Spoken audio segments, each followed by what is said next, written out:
This is Sherry Campbell with Energy Realty, and I'm bringing you into a home today that I'm preparing to put on the market. This is a house that a client of mine is actually living in France, and he's going to need me to sell the house. So in evaluating the market, we're really seeing that everybody is wanting a house that is move-in ready. And even though it's a beautiful layout, we're going to kind of try to show you some of that. Very open kitchen. It has the original brown laminate countertops. The living room was all carpet, and the carpet was very dirty. We had about 3 different floors, and unfortunately we got here after the contractor started and the floor is all being dug out.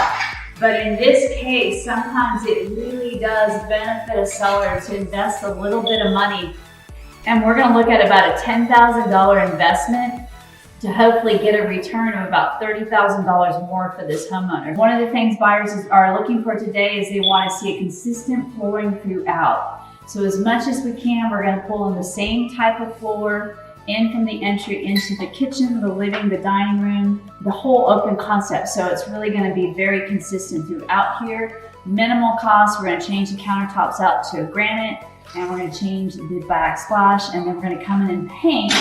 This is all covered up right now, but the cabinets are going to go from the oak wood to a white paint. So stay tuned. We'll show you the after. I'm trying to walk through all this construction. My little videographer is going to show you a little bit of the before, and then wait till you see the after. And then we'll see what we can get for this homeowner. Thank you for joining me today.